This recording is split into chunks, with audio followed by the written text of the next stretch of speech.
Vamos abrir as nossas Bíblias ou os nossos sistema de comunicação moderno. Capítulo 18 do Evangelho de João. Nós vamos ler esses 11 primeiros versículos.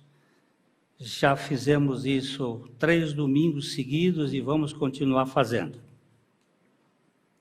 Tendo Jesus dito estas palavras, saiu juntamente com seus discípulos para o outro lado do ribeiro Cedron, onde havia um jardim, e aí entrou com eles. E Judas, o traidor, também conhecia aquele lugar, porque Jesus ali estivera muitas vezes com seus discípulos. Tendo, pois, Judas recebido a escolta e dos principais sacerdotes e dos fariseus, alguns guardas, chegou a este lugar com lanternas, tochas e armas. Sabendo, pois, Jesus todas as coisas que sobre ele haviam de vir, adiantou-se e perguntou-lhes: a quem buscais? Responderam-lhe: a Jesus, o Nazareno. Então Jesus lhes disse: sou eu. Ora, Judas, o traidor, estava também com eles.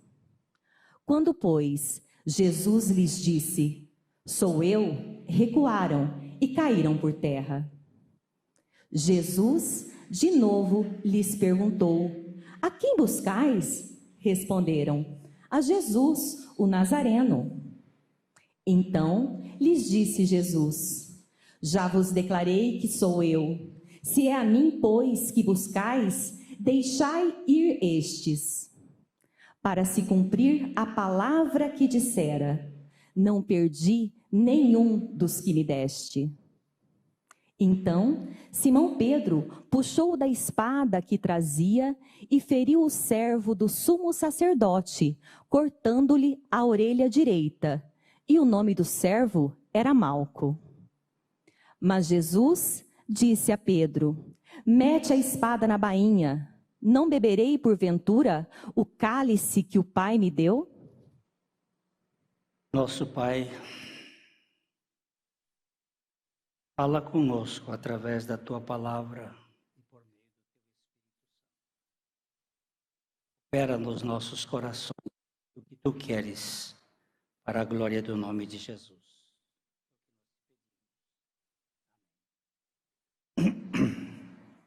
Então, você vê que Jesus teve uma conversa bastante longa com os seus discípulos, desde o começo da noite da quarta-feira.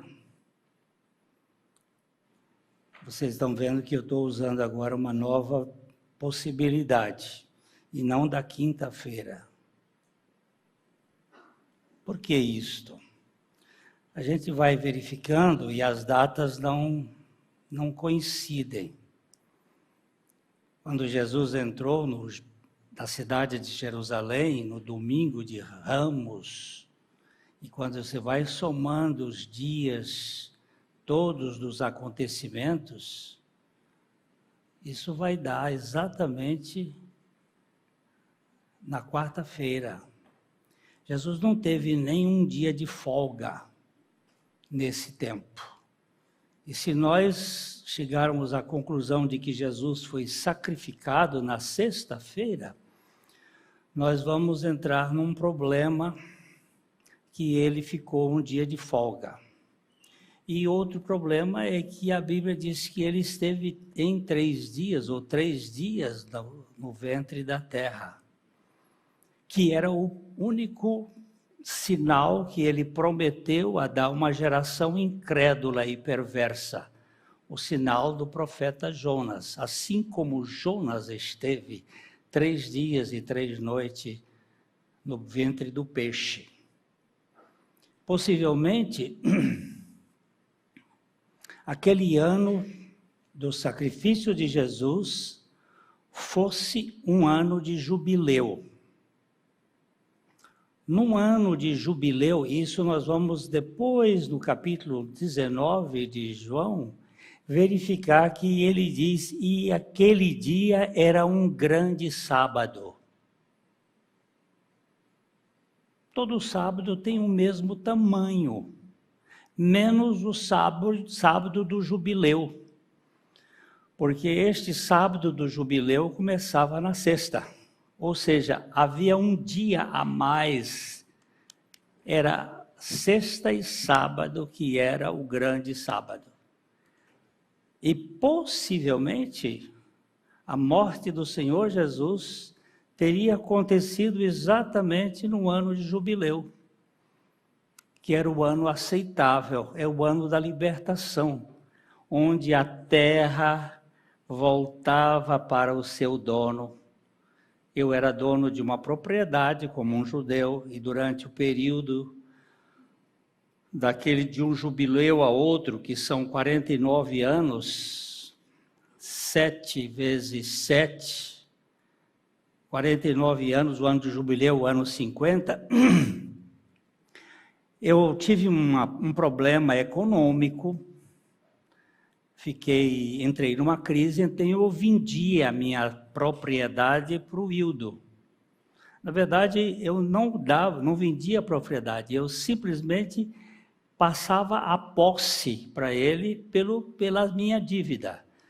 Se fosse no ano 25, eu dava para ele a posse por 24 anos.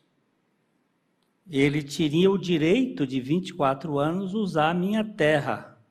Quando chegava no jubileu, aquela terra voltava para mim. Os escravos que estavam na escravatura, eles eram libertos naquele ano. Era um ano de libertação. E tudo indica que o ano aceitável que o Senhor Jesus Cristo falou lá em Nazaré se referisse a esse ano de jubileu, quando ele seria entregue como o Cordeiro de Deus que tira o pecado do mundo. Então, naquela noite de quarta-feira, ele tomou a ceia com os discípulos. Primeiro ele fez a Páscoa, depois ele tomou a ceia e, finalmente, ele faz uma série de discursos ali, que são os versículos, capítulo 14, 15 e 16 de João. No 17 ele faz uma oração. Ele diz ao Pai que ele está pronto a glorificá-lo. E ele pede ao Pai pelos seus discípulos e ele orou por nós. Nós vimos aqui vários domingos aquela oração sacerdotal. E depois disso, isso aí não foi menos de umas 4 horas de contato. Ele diz o texto que ele saiu, ele passou o vale do Quidrom, ou Cedron, que nós vimos domingo passado, o vale escuro, o lixão, o vale da morte, da sombra da morte, e o vale do pranto, que fala de nossa história, da história do homem. Nós somos um povo que saiu do Éden, que nós já vimos outra vez, o outro jardim, o jardim do Getsêmani comparado com o jardim do Éden.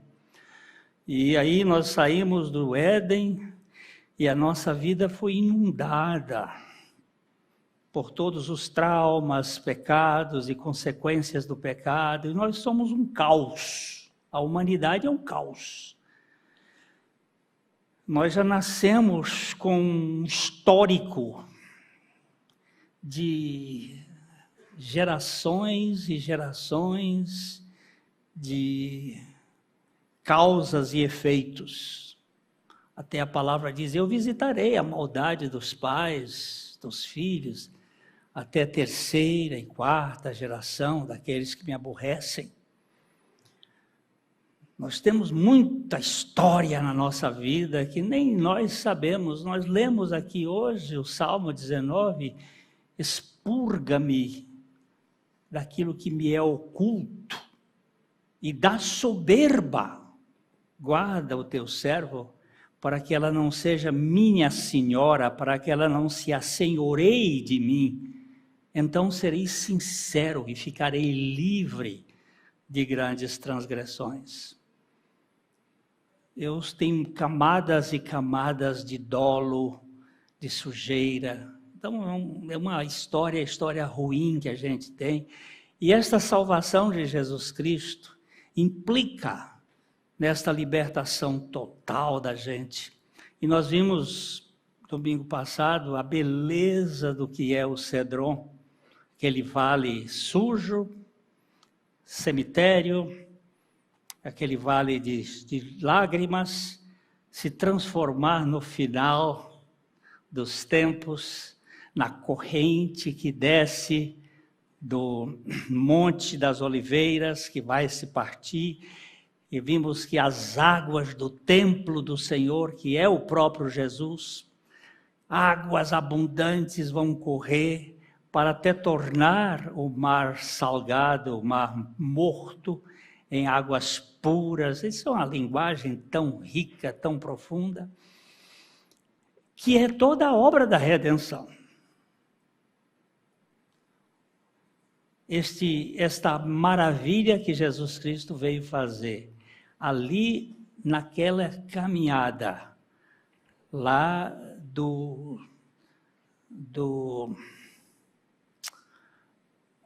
da sala, onde ele sentou com os seus discípulos, onde ele teve a ceia e ele conversou com os seus discípulos. Qual é o nome dessa sala? O cenáculo. Muito obrigado, seu Covid. Você tira a minha memória, mas você não pode apagar a minha fé. E aquele cenáculo foi o lugar dali. Jesus desce e vai até o vale. Eu me identifico muito de Jesus passar pela minha vida, como passou naquele vale, para transformar minha história traumatizada, minha história de pecado, minha história de sujeira moral, num fluir de águas puras que é o próprio Jesus vivendo em mim. Isso me traz muita alegria. Agora, logo depois que o Senhor entra ali, o texto nos diz no versículo 2. Vamos dar uma voltada no versículo 2. E Judas, o traidor, também conhecia aquele lugar, porque Jesus ali estivera muitas vezes com seus discípulos. Aí aparece esse personagem que tinha saído lá da ceia. Porque o Senhor havia dito assim, um de vocês vai me trair.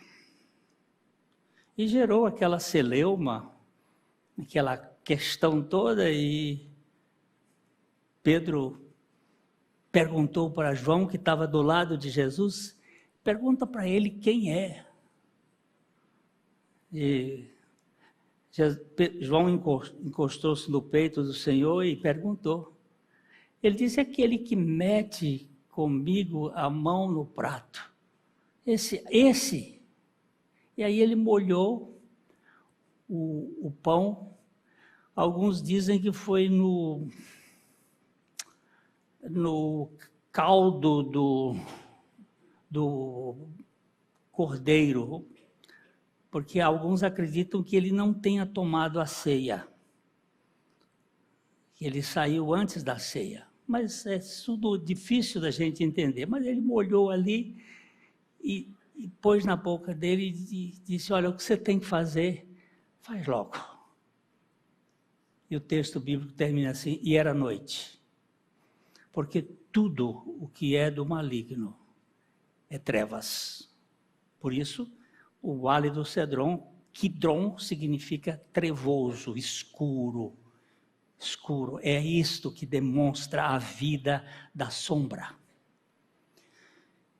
Então, ali nós vemos o seguinte: Judas, que tinha saído lá, ele vai embora, ele sai para fazer as suas negociatas. E ele conhecia bem aquele lugar, porque Jesus ali estivera muitas vezes com seus discípulos. Era um lugar preferido do Senhor. Aliás, ele muitas vezes chegou a dormir ali, no jardim das Oliveiras. Ele não ia para a casa dos amigos dele que ficavam do outro lado, em Betânia. Às vezes ficava ali e saía de madrugada para vir para o templo para pregar, porque ele queria pegar o povo cedo. E aqui começa uma história assim interessante. Judas, ele veio como um emissário do mundo. Nós temos dois inimigos aqui. O inimigo de Jesus Cristo e o inimigo da obra de Jesus Cristo. O inimigo de Jesus Cristo é o mundo. Este mundo é uma daquelas 10 significados que nós já vimos em outro tempo aqui de mundo, que significam os reinos deste mundo, os poderes deste mundo, os governantes deste mundo. Eles têm uma aversão contra Jesus Cristo. O Salmo 2, os versículos 2 e 3, ele explica esta conspiração que existe contra o Senhor Jesus Cristo. Os reis da terra se levantam e os príncipes conspiram contra o Senhor e contra o seu ungido, dizendo: rompamos os seus laços e sacudamos de nós as suas algemas. Você percebe isso aqui, que os reis deste mundo, e se você for começar lá com Nimrod, o primeiro que começou a esta ideia da Torre de Babel, o primeiro daqueles governos gerais, lá do capítulo 10 de Gênesis, que isso tem andado através dos faraós, através dos babilônicos, dos assírios. Daniel teve uma percepção dada pelo Espírito Santo, daqueles governos, começando com aquela estátua, que o sonho do Nabucodonosor, com aquela estátua de cabeça de ouro, de peito de prata, de barriga e pelvis aqui de bronze, de pernas de ferro, apontando os 4 grandes reinos, Babilônia, Medo-Persa, grego e romano, vindo até a manifestação de Cristo neste mundo. Estes reinos, eles exerceram grande poder, sempre voltando-se contra o povo de Deus e contra o seu ungido. Os judeus têm sofrido através dos tempos com estas artimanhas. Por quê?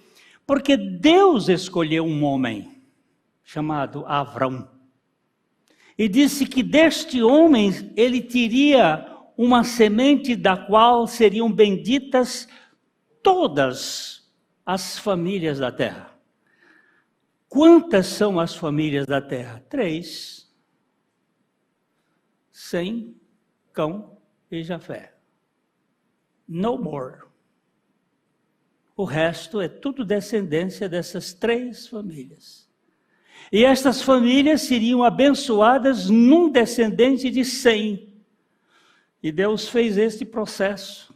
Então todos os outros povos têm uma guerra visceral, uma guerra terrível contra a semente da mulher, aquele que viria para esmagar a cabeça da serpente. Tem uma guerra contra ele. E eles fazem de tudo, esses povos todos, sempre contra o Senhor. Aliás, aqui nesse contexto nós temos o Sinédrio. O que é o Sinédrio? É o grupo de governança de Israel que foi criado. Deixa eu só pegar aqui uma anotação para não perder. Por João Hircano, no ano 134 a.C., que instituiu o Sinédrio e outorgou aos seus membros autoridades de decisão jurídicas. Este grupo é formado depois da grande perseguição de Antíoco Epifânio, o sírio, que botou até uma porca dentro do altar do Senhor em Israel, e que tentou colocar toda a cultura grega no povo de Israel. Ali, a partir dali, Israel passa a ter uma governança muito perigosa, que é a governança do poder político.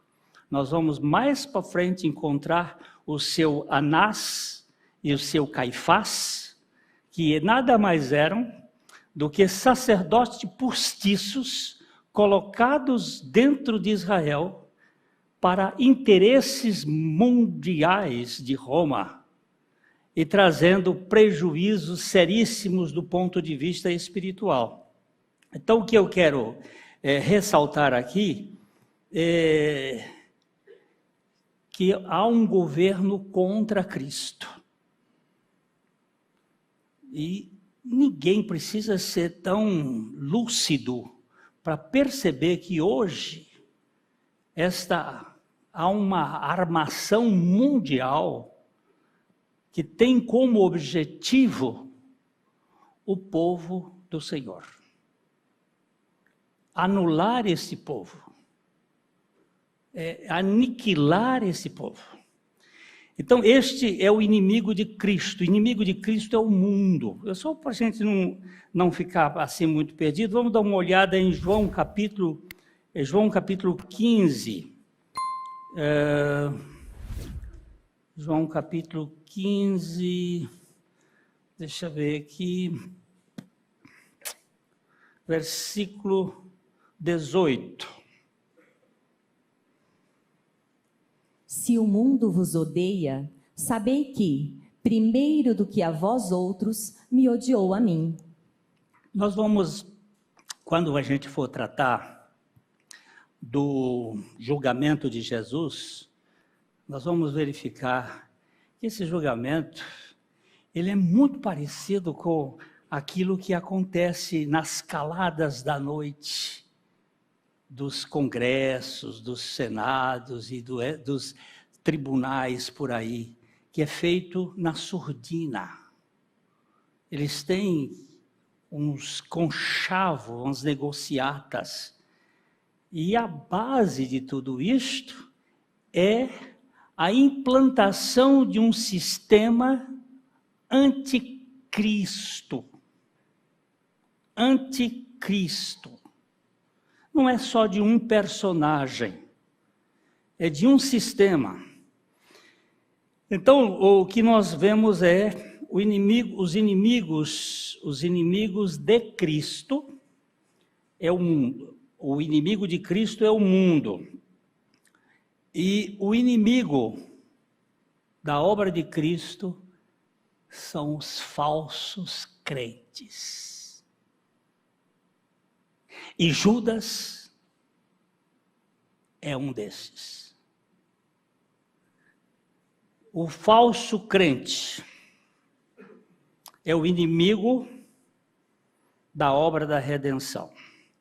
Vamos dar umas pinceladas que a gente vai caminhar isso aqui por muito tempo ainda. Atos capítulo 20, versículo 30. Atos 20, 30.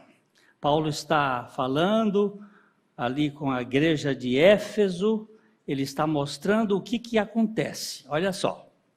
E que, dentre vós mesmos, se levantarão homens falando coisas pervertidas para arrastar os discípulos atrás deles. Outro dia alguém disse assim, pastor, fulano ali é seu discípulo, né? Eu digo, eu não tenho discípulo. Eu não tenho discípulo. Só quem tem discípulo é Jesus. Esse aqui é um companheiro meu. Quando você quer seduzir as pessoas para você, você é um Absalão. O que é Absalão? É o filho de Davi que quer roubar o coração do povo para si, para a sua governança. O rei era Davi. O rei é Jesus Cristo. Jesus é que merece toda a glória e toda a honra. A igreja tem que ser voltada para Cristo. Ele é a fonte que vai trazer satisfação às nossas necessidades. Como o Dr. Shedd dizia, nós, pastores, somos os cachorrinhos do Supremo Pastor. Aquele pastor de ovelhas tem sempre uns cachorros, pastores belgas, pastores alemães, pastores, são mais propícios para cuidar de ovelhas? Tem pastor piauiense também. São esses pastores que servem para pegar a ovelha que se desgarra, porque a ovelha é um bicho idiota. Essa é a palavra. Idiota não é um palavrão. Idiota significa cheio de si mesmo, idios. Cheio de si, idios, próprio. É um bichinho besta.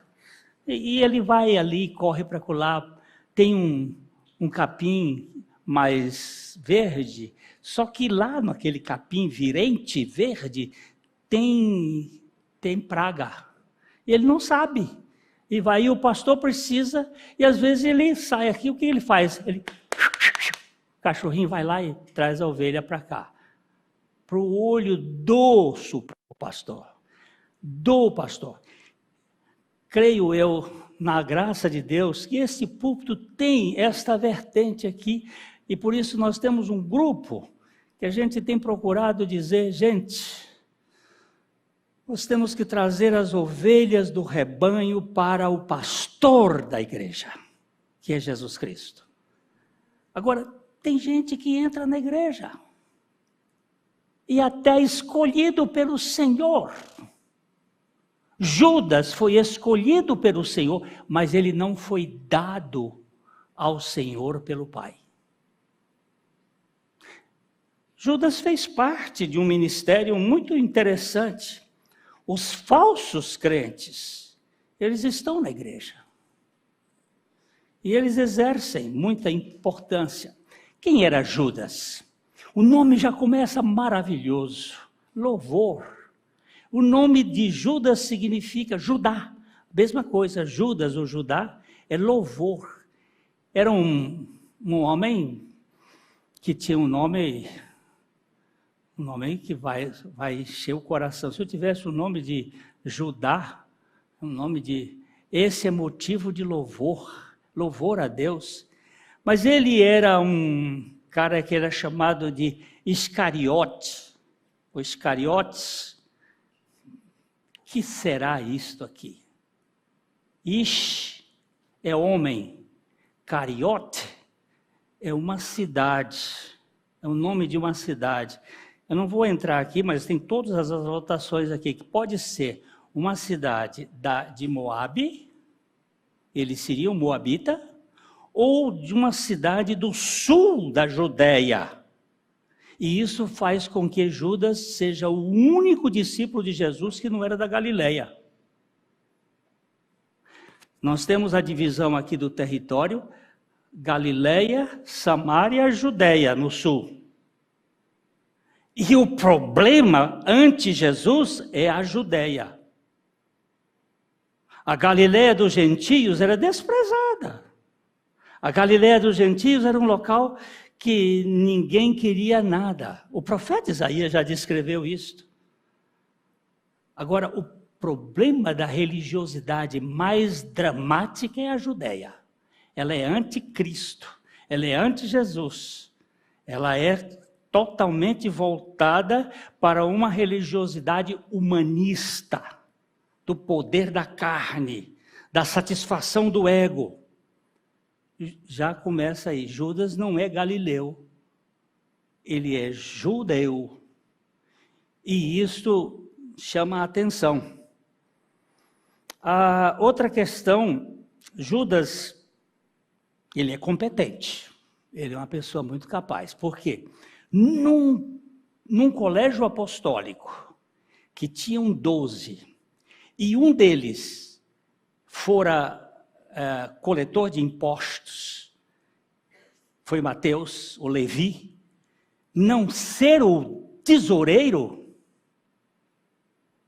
logicamente, se eu tenho uma comunidade, eu quero que cuide da contabilidade, que cuide do dinheiro, alguém que seja da área, que saiba lidar com isso. E Jesus tinha Mateus, que foi coletor de impostos, sabia mexer com essa coisa. Mas, na verdade, quem era o tesoureiro era Judas. Então, aí tem gente que fazer uma pergunta, por que Judas? Porque ele seria muito competente, muito capaz. E aí é que nós, às vezes, erramos na igreja. Quando a gente procura, eu estou dizendo que Jesus errou? Não, eu estou dizendo que Jesus permitiu que isso acontecesse para que nós percebêssemos uma coisa. Às vezes, nós colocamos certas pessoas em cargos que eles vão nos dar muito problema, porque a sua visão não é a visão do reino de Deus. Judas, ele não era um homem confiável. Ele não tinha essa característica. Aqui no capítulo 12, versículo 6 de João, ele era uma pessoa capaz, mas ele era amante do dinheiro e era ladrão. Vamos lá. Isto disse ele, não porque tivesse cuidado dos pobres, mas porque era ladrão, e tendo a bolsa, tirava o que nela se lançava.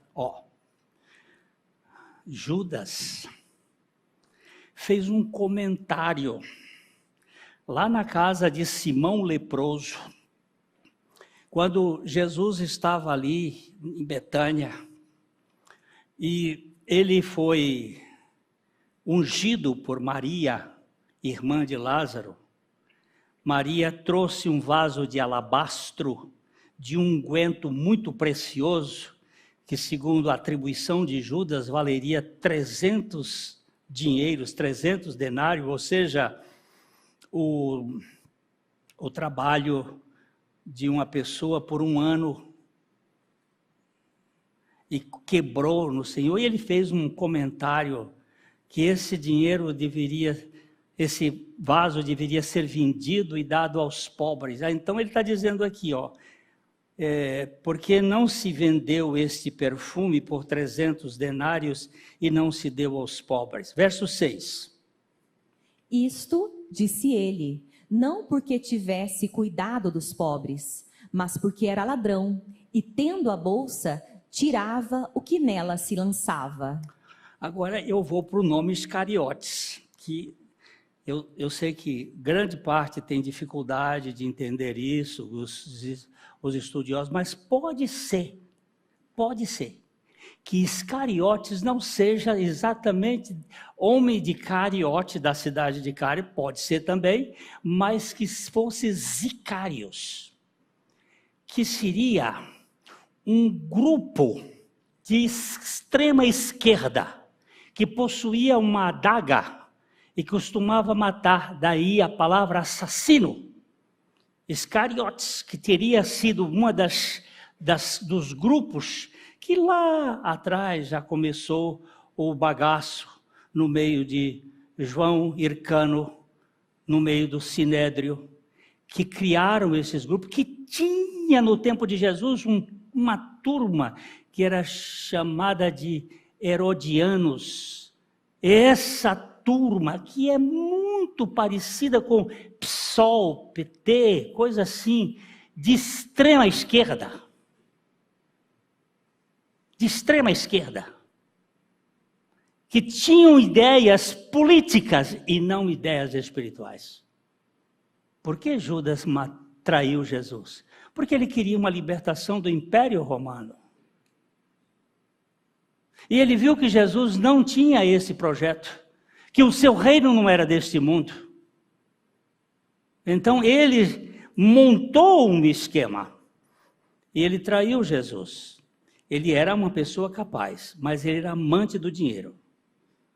E quem é amante do dinheiro não pode servir a Jesus. O Senhor Jesus foi muito claro ao dizer, foi a única vez que ele chegou a explicar de modo a quem se compara com Deus. Mateus capítulo 6, versículo 24.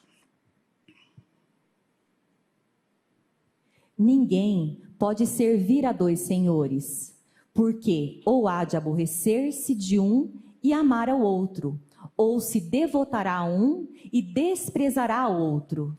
Não podeis servir a Deus e às riquezas. A palavra riqueza aí é mamon.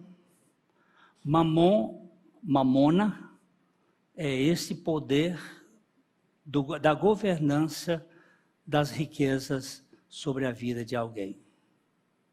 Não se pode servir a Deus e ao dinheiro. A Bíblia nos mostra muito claramente que os que querem ficar ricos caem em grandes tentações. 1 Timóteo capítulo 6, verso 9.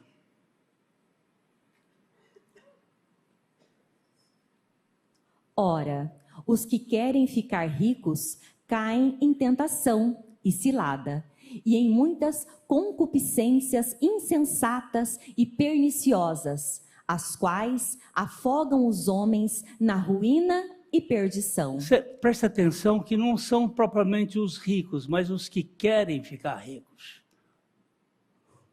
Essa ambição que existe no coração do ser humano, de dispensar a Deus através das suas posses. E o verso seguinte, o verso 10, vai dizer também algo que chama a atenção. Porque o amor do dinheiro é raiz de todos os males, e alguns, nessa cobiça, se desviaram da fé e a si mesmos se atormentaram com muitas dores. Aí nós vamos verificar quem é Judas. Um homem que não fazia parte do mesmo grupo, não tinha afinação. Todos os outros eram da Galiléia, ele já era da Judeia. Todos eram de uma região sem qualquer validade, tanto é que perguntaram, por acaso de Nazaré, pode vir alguém que tenha algum valor? Jesus veio de Nazaré, por isso que ele foi desprezado. O que está falando aqui? Está falando de pessoas que não são nada, mas dependem tudo daquele que é tudo. E pessoas que pensam que são tudo e desprezam aquele que pode fazer tudo na vida deles. A religiosidade, que é um dos grandes problemas do ser humano. Judas era apenas um politiqueiro socialista. Ele não era um discípulo de Jesus Cristo. Ele não estava preocupado com os pobres. Ele estava preocupado com o que ele poderia levar de vantagem. Ele fez uma estimativa de que valeria 300 denários o vaso de alabastro e ele vendeu Jesus por 30. A questão dele é o que eu vou levar de vantagem. Como eu vou ganhar aqui? Samuel Chadwick, um pastor metodista da Inglaterra do século passado, ele disse: o amor ao dinheiro é para a igreja um mal maior do que a soma de todos os outros males do mundo. Deixa eu repetir isso aqui. O amor ao dinheiro é para a igreja um mal maior do que a soma de todos os outros males do mundo.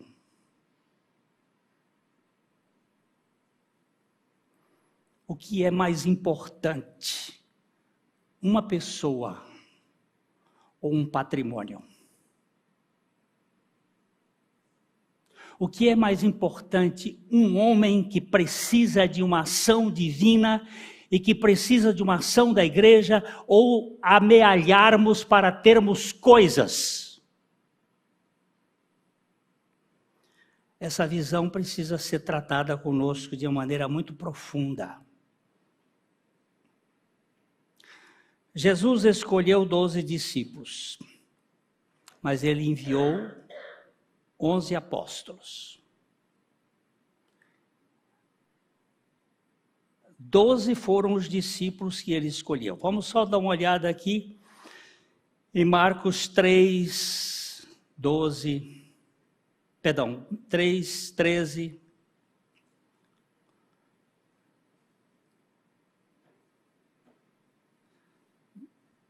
Marcos 3, 13. Depois subiu ao monte e chamou os que ele mesmo quis, e vieram para junto dele. 14. Então designou 12 para estarem com ele e para os enviar a pregar. Muito bem. Ele escolheu 12, mandou esses 12 para muitos ministérios. Mas quando ele foi ressuscitado dentre os mortos, porque Jesus não ressuscitou, Jesus foi ressuscitado. A obra dele terminou na cruz, quando ele expirou e disse: nas tuas mãos entrego o meu espírito. Até aí Jesus fez tudo, mas na ressurreição o Pai o ressuscitou dentre os mortos. Há uma obra divina sobre ele, realizada pelo Pai. E aqui no capítulo 28 de Mateus, o verso 16, nós vamos encontrar Jesus enviando 11. Seguiram os 11 discípulos para a Galileia, para um monte que Jesus lhes designara. Continuei, 17. E quando o viram, o adoraram, mas alguns duvidaram. Interessante.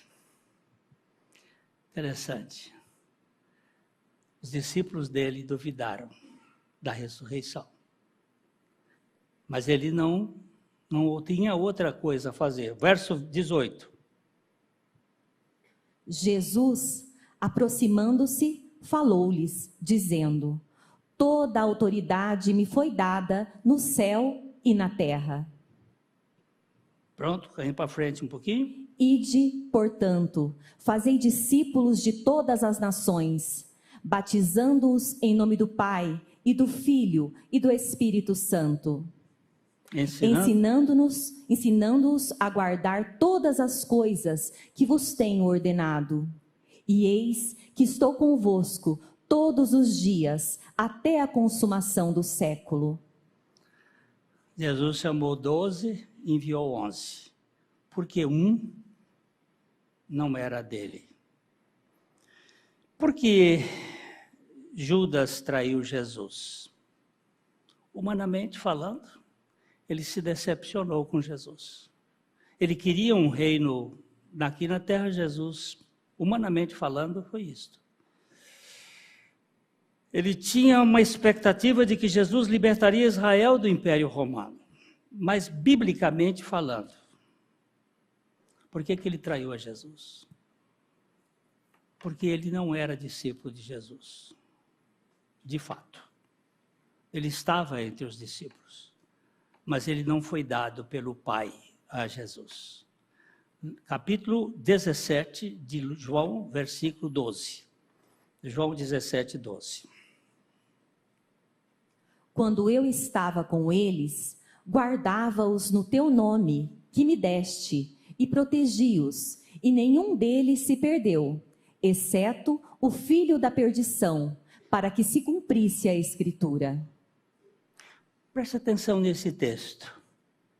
Guardei no teu nome os que me deste, protegi-os e nenhum deles se perdeu, exceto o filho da perdição, para que se cumprisse a Escritura. Os que me deste, eu não perdi. Tem gente na igreja que foi batizado, que está na igreja, mas não está em Cristo. É membro da comunidade, mas não é membro do corpo de Cristo. Faz parte do sistema, mas é um traidor por excelência. Vive uma vida contrária ao que o Senhor estabeleceu para nós. Os traidores são leais pela frente, mas são falsos por trás. São bajuladores na presença e críticos pelos fundos. São amigos no palco e adversários nos bastidores. São admiradores na peça e invejosos no espelho.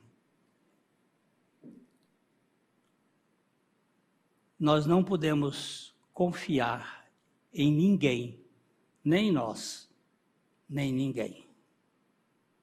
Maldito é o homem que confia no homem. Qual é a solução? É que esse homem seja substituído. É que tire do homem o homem e coloque nele Jesus Cristo. Essa é a única solução para a humanidade.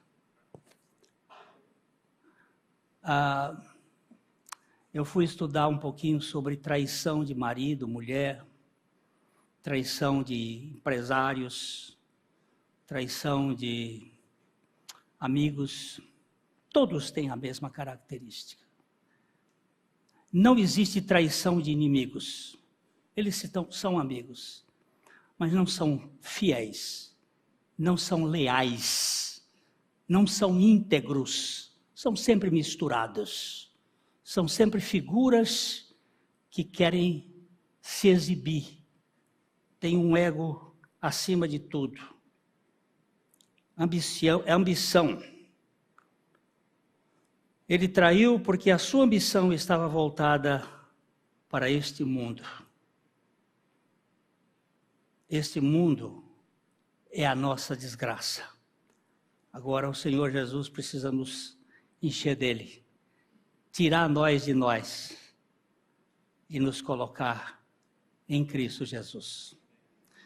Todos os que estão na igreja, mas não estão em Cristo, têm possibilidade de serem traidores. O que é que falta? Quais são as características de um traidor?